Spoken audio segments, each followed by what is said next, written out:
आज दिनांक 4 मार्च 2023 दिन शनिवार है। नमस्कार, मैं शिक्षा मिश्रा स्वागत करती हूँ आप सभी का मध्य प्रदेश के नंबर 1 चैनल सुप्रभात न्यूज एमपी में। तो चलिए शुरू करते हैं, जानते हैं एक खबर को विस्तार से। अंतर्राष्ट्रीय धर्म धम्म सम्मेलन 2023, राष्ट्रपति ने कहा, धर्म की आधारशिला पर टिकी है मानवता। राजधानी भोपाल में शुक्रवार को 7वें अंतर्राष्ट्रीय धर्म धम्म सम्मेलन 2023 का शुभारंभ महामहिम राष्ट्रपति द्रौपदी मुर्मू द्वारा किया गया। सम्मेलन में राज्यपाल मंगू भाई पटेल ने भी सहभागिता की। कुशाभाऊ ठाकरे सभागार में 7वें सम्मेलन उद्घाटन करते हुए राष्ट्रपति ने कहा कि स्वतंत्रता मिलने के बाद हमने जो लोकतांत्रिक व्यवस्था अपनाई उस पर धर्म धम्म का गहरा प्रभाव स्पष्ट दिखाई देता है। उन्होंने कहा कि अंतर्राष्ट्रीय धर्म धम्म सम्मेलन का आयोजन करने के लिए मध्य प्रदेश सरकार, Sanchi university of Buddhist Indic studies तथा इंडिया फाउंडेशन की मैं सराहना करती हूँ। पुरानी पेंशन योजना पर बड़ी अपडेट, कर्मचारियों ने कमेटी को दिए सुझाव, मिल सकता है ओपीएस का लाभ। आगामी चुनाव से पहले देश भर में पुरानी पेंशन योजना की चर्चा जोरों पर है। एक तरफ झारखंड, राजस्थान, छत्तीसगढ़, पंजाब और हिमाचल प्रदेश में पुरानी पेंशन योजना लागू कर दी गई है, वहीं दूसरी तरफ कर्मचारियों के बढ़ते आक्रोश के बाद हरियाणा के मनोहर लाल खट्टर सरकार इस पर विचार कर रही है। इसको लेकर आज 3 मार्च को कर्मचारी नेताओं के प्रतिनिधिमंडल के राज्य सरकार के साथ पहली मीटिंग खत्म हुई, जिसमें कई सुझाव रखे गए। 5वीं 8वीं छात्रों के लिए महत्वपूर्ण खबर, राज्य शिक्षा केंद्र ने जारी किया आदेश, पालन करना होगा अनिवार्य, इनकी परीक्षा होगी निरस्त। एमपी बोर्ड 5वीं और 8वीं के छात्रों के लिए महत्वपूर्ण सूचना है। राज्य शिक्षा केंद्र द्वारा 5वीं और 8वीं बोर्ड परीक्षा को लेकर तैयारियां शुरू की गई हैं। परीक्षा की गतिविधि से जुड़े नियमों को और शिफ्ट किया गया है। केंद्र अध्यक्षों के अधिकार को भी बढ़ाया गया है। वहीं 5वीं और 8वीं बोर्ड परीक्षा के संचालन पर राज्य शिक्षा केंद्र द्वारा नवीन निर्देश जारी किए गए हैं। जारी निर्देश के तहत नकल रोकने के लिए नियमों में बदलाव किया गया है। परीक्षा की गतिविधियों से जुड़े नियम भी सख्त हुए हैं। अनुचित साधनों के और सामग्रियों से नकल करते हैं तो परीक्षार्थी के पकड़ने पर उनके खिलाफ प्रकरण तय किया जाएगा। इतना ही नहीं, पर्यवेक्षकों को अपनी टिप्पणी लिखना अनिवार्य होगा। अपना जन्मदिन नहीं मनाएंगे, मध्य प्रदेश के मुख्यमंत्री शिवराज सिंह चौहान, लोगों से की ये अपील। मध्य प्रदेश के मुख्यमंत्री शिवराज सिंह चौहान ने इस बार अपना जन्मदिन नहीं मनाने का फैसला किया है। उन्होंने इस बारे में लोगों से भी अपील की है। शिवराज ने कहा कि व्यक्ति के जीवन में जन्मदिन महत्वपूर्ण दिन होता है। यह महत्वपूर्ण दिन जनता, समाज और सरकार की सेवा में लगे, इसलिए मैंने तय किया है कि मैं अपना जन्मदिन नहीं मनाऊंगा। कृपया कोई होर्डिंग्स ना लाएं और कोई औपचारिकता ना करें। सीएम राज्य स्कूल भवन बनाने के लिए 1126 करोड़ रुपए मंजूर। प्रदेश में 32 सीएम राज्य स्कूल के भवन बनाने के लिए शुक्रवार को मुख्यमंत्री शिवराज सिंह चौहान की अध्यक्षता में हुई कैबिनेट बैठक में 1115 करोड़ रुपए की स्वीकृति दी गई। जनजातीय कार्य विभाग के अंतर्गत आने वाले इन उच्चतर माध्यमिक शाला भवनों के निर्माण के लिए परियोजना परीक्षण समिति की अनुशंसा की थी। विधानसभा स्थित मुख्यमंत्री कार्यालय में हुई बैठक में कृषि विश्वविद्यालयों और कृषि विभाग के अधोसंरचना विकास कार्यों के लिए 75 करोड़ रुपए स्वीकृत किए गए। वहीं सिवनी जिले की बिजना, हरई और अशोकनगर जिले के चंदेरी सूक्ष्म सिंचाई परियोजना को स्वीकृति दी गई। इसमें 3000 हेक्टेयर में सिंचाई की सुविधा विकसित होगी। भगोरिया में थिरके कमलनाथ, बजाया ढोल, कहा शिवराज फिल्मों में जाएं। मध्य प्रदेश कांग्रेस अध्यक्ष और पूर्व मुख्यमंत्री कमलनाथ ने शुक्रवार को जिले के उदयगढ़ के भगोरिया हाट में शामिल हुए। कमलनाथ इस दौरान आदिवासी वेशभूषा में थिरके और ढोल भी बजाया। मीडिया से चर्चा में कमलनाथ ने मध्य प्रदेश की शिवराज सिंह चौहान सरकार पर निशाना साधते हुए कहा कि शिवराज सिंह चौहान कलाकारी करते हैं, कभी पगड़ी पहन लेते हैं तो कभी कहते हैं कि किसान का बेटा हूं, उन्हें मुंबई जाकर फिल्मों में काम करना चाहिए। अयोध्या में राम मंदिर जनवरी 2024 तक तैयार कर दर्शनार्थियों के लिए खोला जाएगा। धर्म धम्म सम्मेलन में मध्य प्रदेश की राजधानी भोपाल पहुंचे राम जन्मभूमि तीर्थ क्षेत्र ट्रस्ट के कोषाध्यक्ष स्वामी गोविंद देवगिरी का कहना है कि राम मंदिर का निर्माण कार्य 70% पूरा कर लिया गया है।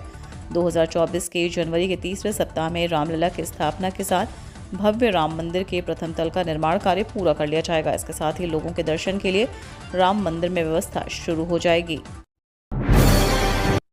इंदौर में 3 दिन में कोरोना संक्रमित 8 नए मरीज मिले।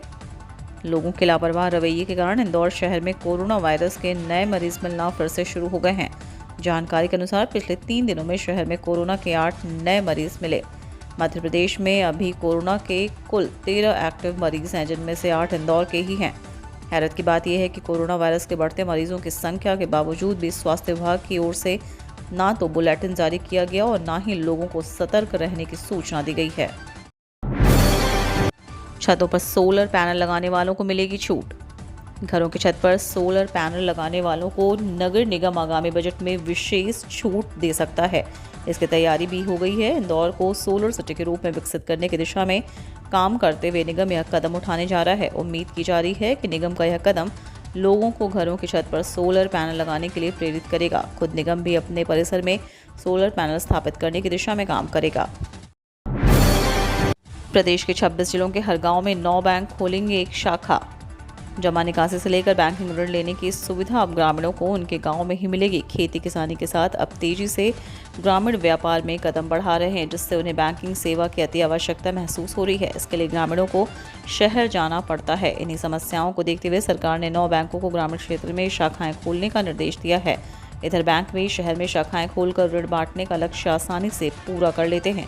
इस कारण से वह किसान व ग्रामीणों को कृषि ऋण के अलावा उद्योग धंधे के लिए देने में कतराते हैं, पर अब गांव में संचालित होने वाली शाखाओं को अपना लक्ष्य गांव से ही पूरा करना होगा। मुख्यमंत्री के युवा इंटर्न देंगे भाजपा की विकास यात्रा का फीडबैक, रिपोर्ट होगी तैयार।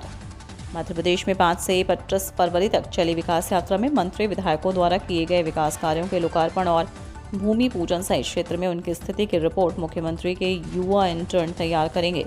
अटल बिहारी वाजपेयी सुशासन एवं नीति विश्लेषण संस्थान इसका फीडबैक लेगा और एक रिपोर्ट बनाकर मुख्यमंत्री को इससे अवगत कराया जाएगा। क्षेत्र में सरकार के जनप्रतिनिधियों की नकारात्मक और सकारात्मक स्थिति की रिपोर्ट भी बनाई जाएगी। इसके लिए मुख्यमंत्री के युवा इंटर्न को एक फॉर्मेट दिया गया है। इसी फॉर्मेट के आधार पर जानकारी एकत्र कर सरकार को सौंपी जाएगी। वाहन नंबरों की नई सीरीज शुरू, सोमवार से मिलेगा 0001।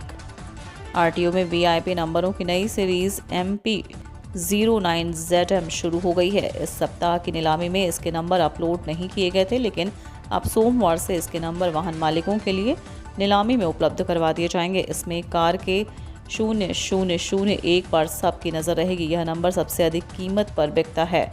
जानकारी के अनुसार वीआईपी नंबरों की नीलामी गुरुवार को खत्म हुई थी। इसमें 30 से अधिक नंबर बिके थे। इस नीलामी के खत्म होते ही वाहन पोर्टल पर नई सीरीज MP09ZM के नंबर डाल दिए गए हैं। अब आवेदक सोमवार सुबह से लेकर गुरुवार तक इसमें बोली लगा सकेंगे। जल्द मध्य प्रदेश को मिलेगी पहली वंदे भारत ट्रेन, मार्च के अंत तक हो सकती है शुरू। इन दिनों यात्रियों को वंदे भारत एक्सप्रेस का सफर खूब पसंद आ रहा है। राज्य की तरफ से इस ट्रेन को शुरू करने की मांग भी की जा रही है। अब इसी कड़ी में मध्य प्रदेश में जल्द ही पहली वंदे भारत एक्सप्रेस चलाने की तैयारी शुरू हो गई है। ये ट्रेन जबलपुर से इंदौर के बीच शुरू की जा सकती है। ऐसी संभावना है कि इसे मार्च के आखिरी सप्ताह से चलाया जा सकता है। इस सेमी हाई स्पीड ट्रेन के परिचालन के लिए रतलाम रेल मंडल के साथ ही जबलपुर रेल मंडल ने भी तैयारियां पूरी कर ली हैं। स्पीकर के खिलाफ अविश्वास प्रस्ताव, कमलनाथ के साइन नहीं। मध्य प्रदेश विधानसभा की कार्यवाही 13 मार्च तक के लिए स्थगित कर दी गई है। आज बजट सत्र के 5वें दिन स्पीकर गिरीश गौतम के खिलाफ कांग्रेस ने अविश्वास प्रस्ताव दिया।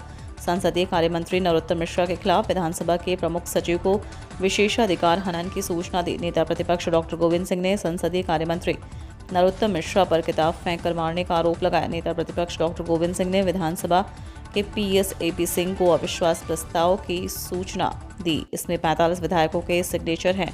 कमलनाथ के साइन नहीं है। इस पर नरोत्तम मिश्रा ने कहा कि प्रदेश अध्यक्ष कमलनाथ ने अविश्वास प्रस्ताव पर सहमति दे दी, लेकिन साइन नहीं किए। होली पर जबलपुर से होकर जाएंगी ये 2 ट्रेनें। होली पर ट्रेनों में भीड़ से राहत देने के लिए जबलपुर से दानापुर के लिए 6 मार्च को एक स्पेशल ट्रेन एक ट्रिप के लिए चलेगी। ट्रेन 02191 जबलपुर से दानापुर के लिए सोमवार रात 8:05 पर रवाना होगी। सिहोरा, कटनी, मैहर, सतना, मानिकपुर, प्रयागराज, मिर्जापुर, दीनदयाल उपाध्याय, बक्सर, आरा स्टेशन होकर मंगलवार सुबह 8:45 पर दानापुर पहुंचेगी। वहीं दानापुर से ट्रेन 02192 मंगलवार सुबह 11:30 बजे रवाना होगी, जो रात 12 बजे जबलपुर पहुंचेगी। इस ट्रेन में सभी श्रेणी के कुल 24 कोच रहेंगे।